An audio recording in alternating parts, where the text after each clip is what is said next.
A'udzubillahi minasyaitonirrajim. Bismillahirrahmanirrahim. Assalamualaikum warahmatullahi wabarakatuh. Waalaikumsalam. Alhamdulillahirabbil alamin wassalatu wassalamu ala asyrofil anbiya'i wal mursalin wa ala alihi washabbihi ajmain. Asyhadu an la ilaha illallah wahdahu la syarikalah wa asyhadu anna Muhammadan abduhu wa rasuluh. Allahumma shalli ala Muhammad wa ala ali Muhammad kama shallaita ala Ibrahim wa ala ali Ibrahim fil alamin innaka Hamidum Majid. Qala Allah ta'ala fil Qur'anil Karim, a'udzu billahi minasy syaithanir rajim. Fa'akim wajhaka lid-dini hanifa fitratallahi allati fataran nasa 'alaiha la tabdila li khalqillah zalikad dinul qayyim walakinna aktsaran nasi la ya'lamun. Shadaqallahul adzim. Dengan video Allah pertama dan yang utama kita panjatkan puji dan syukur kepada Allah Subhanahu wa taala. Alhamdulillah kita sudah masuk ke bulan Syawal, yang dimana kata Rasulullah bulan Syawal ini adalah bulan peningkatan. Setelah Allah mentarbiyah kita, menggojlok, mendidik kita dengan yang disebut dengan ibadah saum di bulan suci Ramadan, yang dimana bulan Ramadan itu adalah sebagai bulan pendidikan, bulan tempaan untuk mengasah, mendidik supaya kita sebagai mukmin jauh meningkat lagi, terusus di dalam keimanan kita kepada Allah, sampai sejauhnya kita bisa menjadi orang-orang yang la'allakum tattaqun, menjadi orang-orang yang bertakwa, lebih dekat, lebih hati-hati, lebih dekat kepada Allah, lebih hati-hati ketika melaksanakan, menjalankan segala sesuatu yang ada di muka bumi ini. Iwan bidin Allah wal akhwat, para pemuda dan pemudi, kita patut bersyukur juga kepada Allah Subhanahu wa taala atas segala nikmat yang Allah berikan. Yang salah satunya yaitu kita bisa berkumpul kembali lagi ke majelis ilmu yang mungkin semua orang ketika euforianya yang disebut dengan Idul Fitri akan lupa kepada majelis-majelis ilmu. Tapi saya bangga kepada para pemuda dan pemudi khusus di Al-Furqan ini, tidak jauh maka kembali lagi kepada kefitrahan kita sebagai mukmin, kewajiban kita sebagai mukmin yaitu thalabul ilmi. Walaupun ada beberapa saudara kita, ikhwan kita, wal akhwat kita yang tidak bisa hadir di sore ini dikarenakan ada beberapa hal mungkin. Mudah-mudahan Allah mengampuni segala kehilapan dan kekurangannya. Adapun saudara kita yang tidak bisa hadir pada hari ini dikarenakan sakit, mudah-mudahan Allah secepatnya berikan selalu kesembuhan, dan mudah-mudahan sakitnya itu menjadikan suatu kifarat atas segala kehilapan dan dosanya. Patut juga bersyukur kepada Allah atas segala nikmat yang paling besar, yaitu nikmat Islam yang terus tertanam di dalam diri kita, nikmat iman yang selalu tertanam dalam fondasi akidah dalam hati kita, karena itu adalah sebagai modal, karena itu adalah sebagai kekuatan ketika kita terus tunduk dan taat di dalam suatu dinullah, aturan Allah, aturan yang dimana keimanan itu sebagai fondasi untuk menguatkan ibadah-ibadah yang lain. Iman adalah sebagai fondasi dengan la ilaha illallah Muhammadur Rasulullah, dengan syahadatnya. Salat adalah sebagai tihang. Maka dua pilar yang harus dikuatkan yang ada di dalam diri kita, yaitu iman dengan la ilaha illallah, asyhadu an la ilaha illallah Muhammadur Rasulullah, dan salat adalah sebagai tiang. Mudah-mudahan kita akan selamat di dunia dan di akhirat ketika kita bisa mempertahankan dua pilar itu. Tapi bagaimana caranya ketika kita harus bisa kembali lagi kepada kefitrahan kita? Iwan Bidin warahmatullah.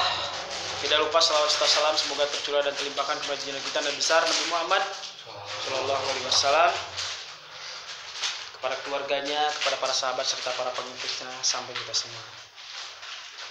Harapan besar bagi seluruh manusia, terkhusus orang-orang beriman, ketika ketemu di bulan Syawal itu akan kembali lagi ke fitrah. Ingin secara umum, keinginan semua itu kita kembali lagi seperti kertas putih, suci, bersih, diampuni segala dosa-dosanya dengan datangnya yang disebut dengan Idul Fitri. Namun itu semua bukan suatu tamani ataupun hayalan saja. Harus ada suatu usaha yang harus kita perjuangkan. Dan ada lagi yang perlu kita pahami, bagaimana caranya ketika kita ingin kembali lagi ke fitrah. Bukan hanya melewati saja Idul Fitri kita kembali ke fitrah. Kenapa seseorang itu banyak, terutama orang-orang yang beriman, ingin kembali ke fitrah? Karena harapan yang paling besar itu adalah ketika kita diampuni dosa oleh Allah. Kalau manusia diampuni dosa oleh Allah, maka akan selamat kelak nanti di akhirat. Maka ingin kembali lagi ke fitrah, tapi banyaklah selalu tamani menghayal ketika kita kembali ke fitrah. Banyak mungkin orang menganggap ingin kembali ke fitrahnya itu ketika kita mengeluarkan zakat fitrah dengan beras 2,5 kilo gitu. Begitu mudah dan entengnya ketika seperti itu. Coba kita lihat, coba kita introspeksi dan coba kita evaluasi terhadap diri pribadi, terutama khusus kita. Ada ibadah saum itu pernah saya membahas di sini juga dengan para pemudi. Ibadah saum itu apakah ada dampak dalam diri kita itu perubahan? Karena puasa itu kalau dianalogikan atau diibaratkan ada dua hewan itu, apakah kita mau seperti puasa orai ataupun puasa hilir? Yang dimana sebelumnya orai jeung hilir itu dua-duanya yang sangat gila gitu ketika manusia melihat. Bisa lempang, orai sukuan tapi bisa lempang. Hilir loba bulu, waduh sangat gila sekali. Dan oleh Allah diperintahkan dua makhluk itu untuk berpuasa. Maka itu harus jadi ibrah bagi kita. Semua yang ada di dalam muka bumi ini harus menjadikan ibrah. Seperti Allah memperumpamakan pohon. Sajaratun thayyibah itu bukan hanya menceritakan pohon saja, tapi harus jadi ibrah. Dan ada lagi analogi tadi, puasa ular ataupun orai dengan hilir. Sama dua-duanya puasa, walaupun masa waktunya yang berbeda. Sama hal diperintahkannya puasa saum kepada kita manusia. Maka harus ada dampak la'alakum tatakum. Contoh puasa orai, besi. Mungkin pengibaratan itu bisa jadi terjadi kepada manusia yang ibadah saum, melaksanakan ibadah puasa. Kalau orai itu setelah dia makan, menyantap satu makanan, lawak sapi hiji, orai mah nya umuran telan kita ke sapi gitu hiji sebulan. Lalu ketika sudah dia itu makan, pergi ke guha ataupun kanuliangna, diam selama 1 bulan sekian bulan dia tidak makan. Cukup satu saja. Menurang mas sahur gitu ya. Cukup sahur ya subuh. Ketemu lagi nanti maghrib. Puasa. Orai berpuasa terus. Walaupun di hadapannya itu melintas makanan yang lebih nikmat, maka orai tidak pernah terganggu. Puasa weh. Namun guys, 1 kali sahur mengelahap gitu. Berpuasa. Sampai terus berbulan-bulan ataupun sekian bulan. Setelah itu mungkin berbuka. Apa yang ada perubahan dalam ular setelah puasanya? Ya, mungkin hanya ganti baju ungu, ganti kulit. Tapi ketika dia keluar, tetap dia berjalannya anggar ngaleor. Sugan aya sukuan henteu. Sugan jadi aya jangan-jangan tidak. Sugan jadi nangtung tidak, tetap ular anggar aya ular. Ngaranna berubah tidak, tetap jadi ular. Itu adalah puasanya ular. Tidak ada perubahan bagi dirinya, hanya dangdanana hungkul berenang. Lalu leuwih herang. Kulitna ada berubah. Jadi melotokkan hungkul warna mah tetap kulitnya eta keneh. Melotok hungkul. Ada dua lagi yang diibaratkan, perumpamaan yang disebut dengan ayat-ayat Allah secara kalamiah yang disebut dengan tadi hileud. Siapa orang yang tidak gila terhadap hileud gitu nya, yang selalu merusak tanaman-tanaman dan kebun. Banyak petani yang rugi oleh hileud itu sendiri karena hileud itu adalah salah satu hama. Tomat beak ku hileud. Tanaman yang lainnya habis ku hileud.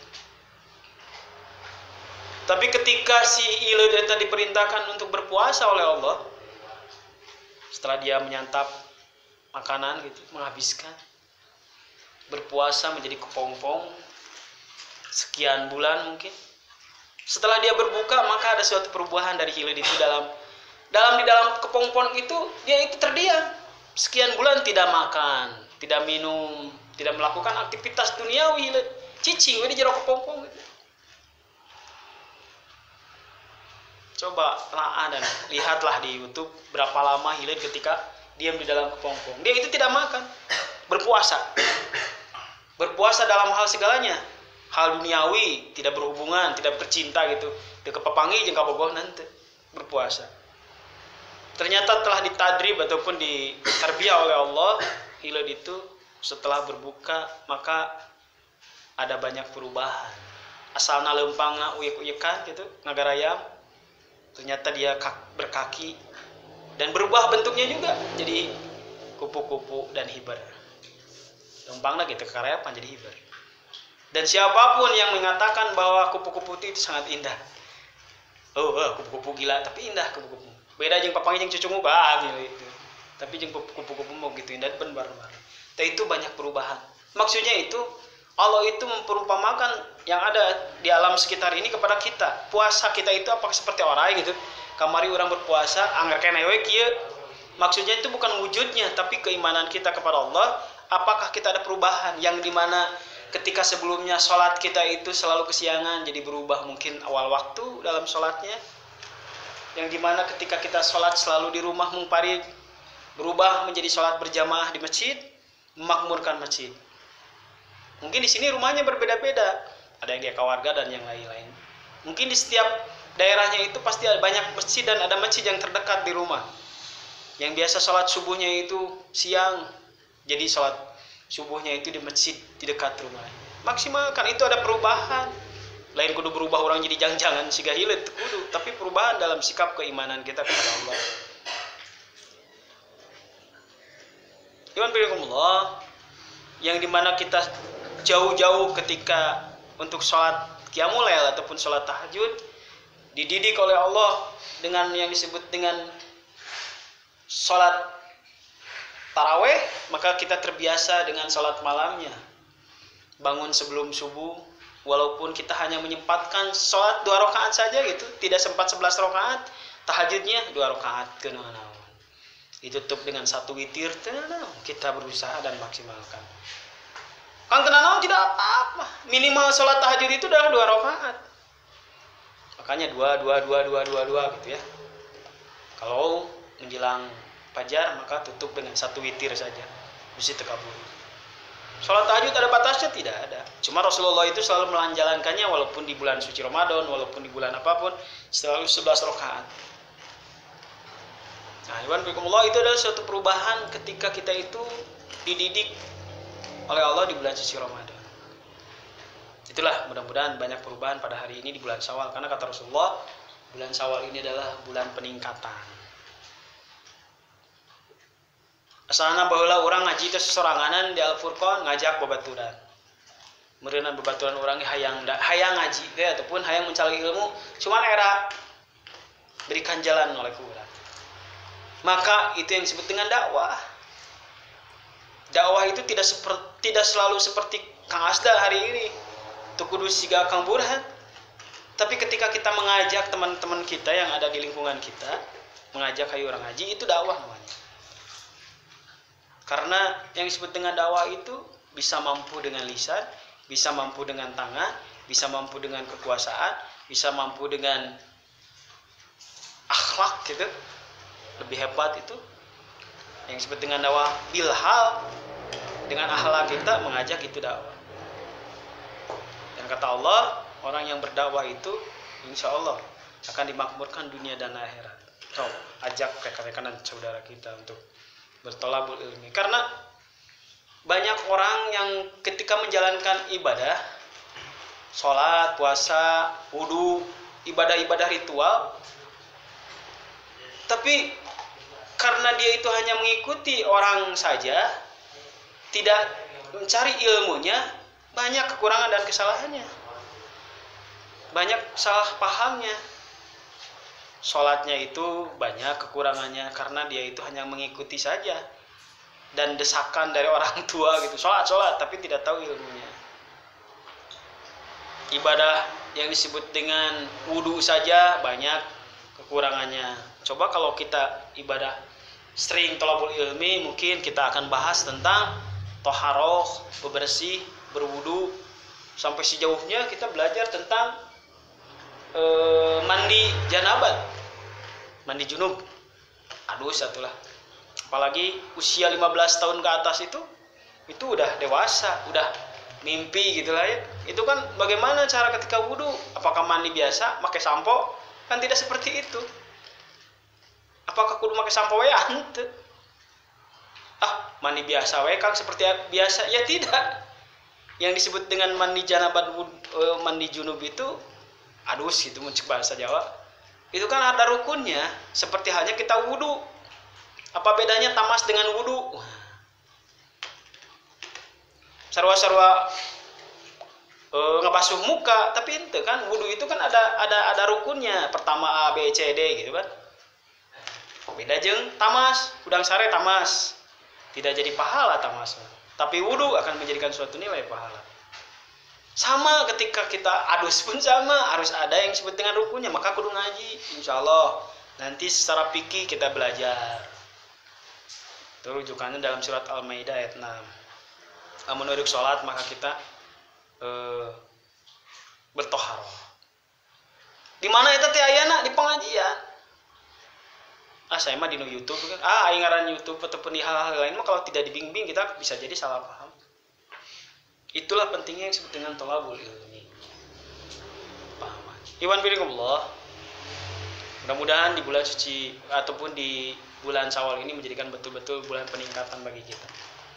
Banyak peningkatan dan peningkatan. Insyaallah kita ajak saudara-saudara kita yang lain, lamun teu boga babaturan, boga lanceuk, boga adi, ajak kepada kita. Siapapun mereka, kalau kita mampu setelah dari sini, kenapa tidak kita sampaikan lagi kepada orang lain secara dakwah bilisan, secara lisan. Alhamdulillah. Maka harapan kita di bulan Syawal ini adalah kembali lagi ke fitrah. Kembali ke fitrah itu bukan ketika kita mengeluarkan zakat fitrah 2,2 kilo setengah, bukan. Apa yang disebut dengan fitrah?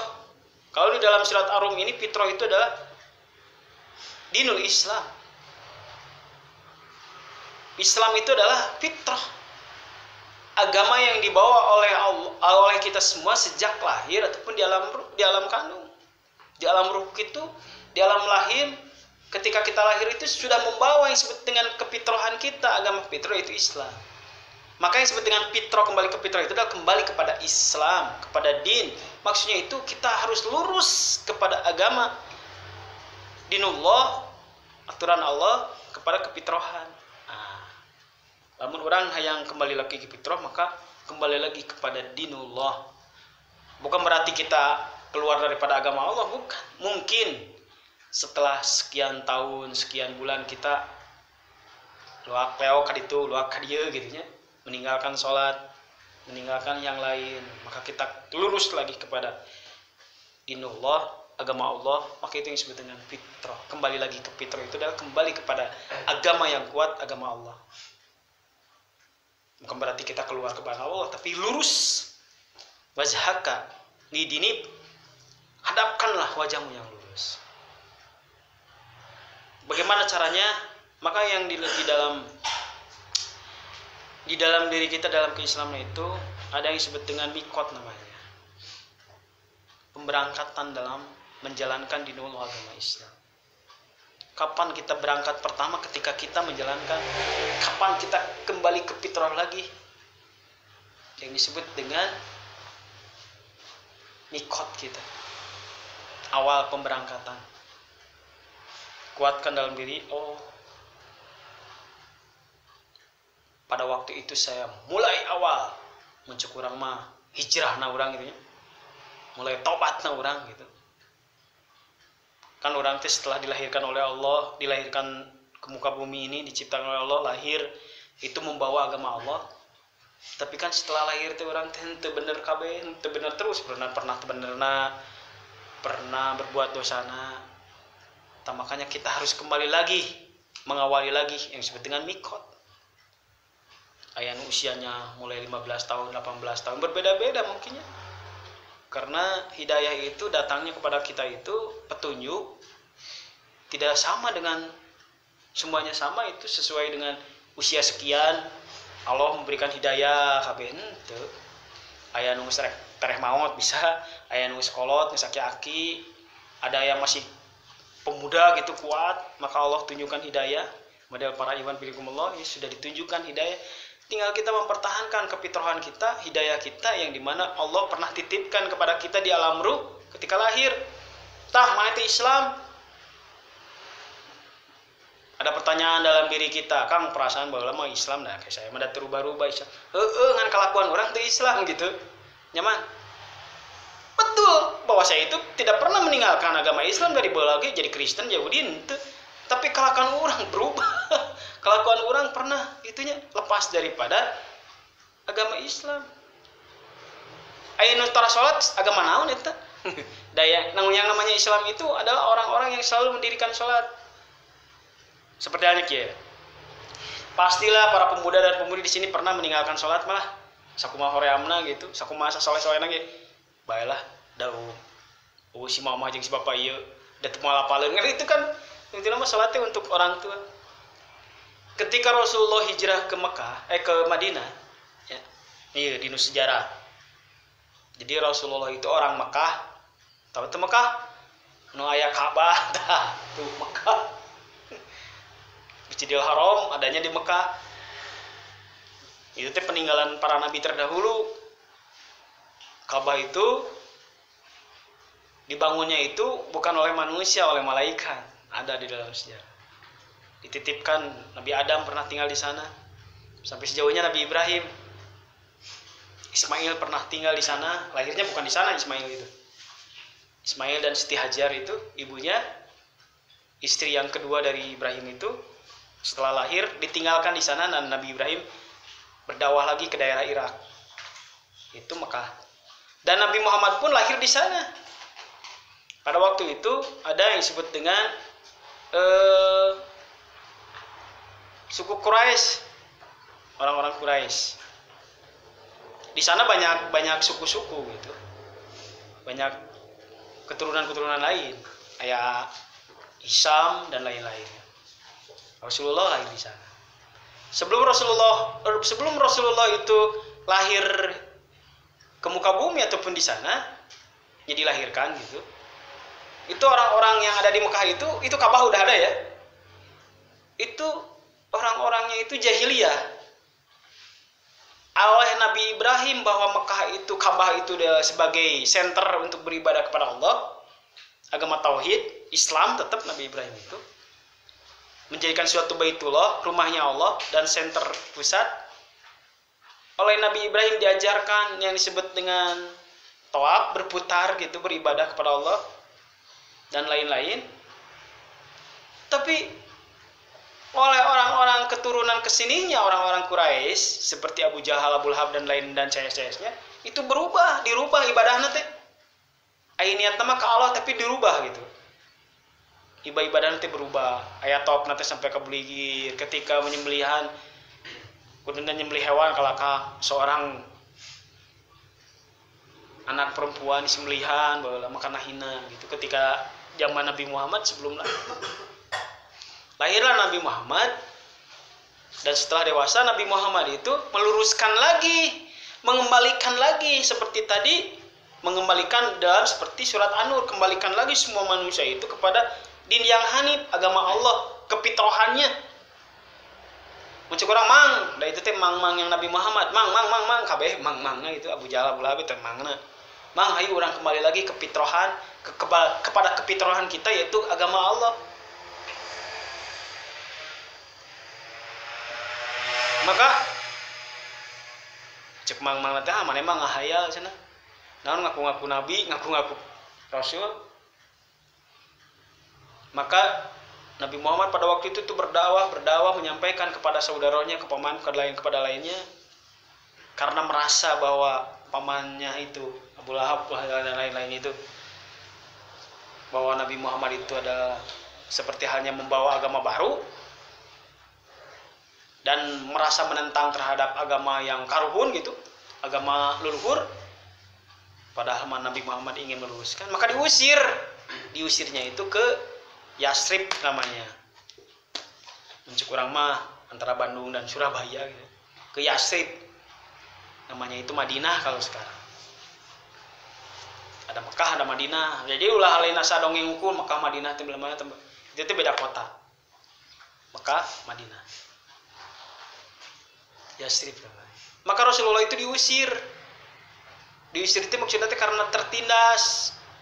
Anu ngilu ke agama Nabi Muhammad ditenggelan, seperti ada yang disebut dengan Bilal, Ammar bin Yasir ditenggelan itu para budak anu ngilu kepada agama Nabi Muhammad. Wah, sampai ka disebut orang gila. Eta karek tang ngarari anu sok ngaraji jeung Nabi Muhammad jelema galelo hungkul cak Abu Jahal. Tong dibaturan deui paledogan mun aya ngaliwat mah urang tenggelan. Oh seperti itu terus dihina, dicaci dan dimaki. Sampai ka dibaledogan ku tai onta, ku sandal dan lain-lain. Terusir dan tertindas pada waktu itu. Tapi apakah Nabi Muhammad itu bosan ataupun menyerah? Tidak, terus. Karena ini harus yang disampaikan. Agama Allah terus disampaikan kepada seluruh manusia. Terus disampaikan. Dengan apa Rasulullah menyampaikannya? Ya dengan bil hikmah. Dengan penuh kesabaran. Dan talhum lemah lembut kepada orang lain. Dengan dakwahnya bilaha akhlak begitu baiknya kepada seluruh masyarakat pada waktu itu baik. Sugan Nabi Muhammad itu pikakeulun goreng dalam akhlak bermasyarakat tidak. Malahan punya gelar yang disebut dengan Al-Amin. Tapi tetap Nabi Muhammad akhlakna hebat ukui ketika berdakwah diusir oleh orang-orang gegedean orang Quraisy pada waktu itu. Maka pindah Rasulullah. Setelah Rasulullah itu banyak kekuatannya, dia itu hijrah. Kata Rasulullah, bukan karena aku tidak mencintai Mekah pada waktu itu, kata Rasulullah, tapi karena aku telah tertindas dari maki, maka aku berhijrah ke Yasrib. Nah, setelah di Madinah, Rasulullah itu membuat kekuatan dengan komunitas yang kecil. Di Madinah kerjasama dengan orang-orang Yahudi Nasrani di sana. Kesepakatan. Dan ketika kesepakatannya orang-orang Madinah pada waktu itu di Yasrib antara Yahudi, Nasrani dengan orang-orang yang lain dengan agama ataupun dengan Islam, orang-orang mukmin pada waktu dengan yang dibawa oleh Nabi Muhammad. Walaupun Nabi Muhammad dengan sedikit rada kuat pada waktu itu, maka tetap kepemimpinan itu adanya itu di Islam, di Nabi Muhammad. Dan ketika Nabi Muhammad itu adalah yang membawa risalah, Nabi Muhammad adalah orang mukmin dan Nabi Muhammad yang diangkat sebagai pimpinan pada waktu itu, maka aturannya itu bukan aturan kesepakatan manusia.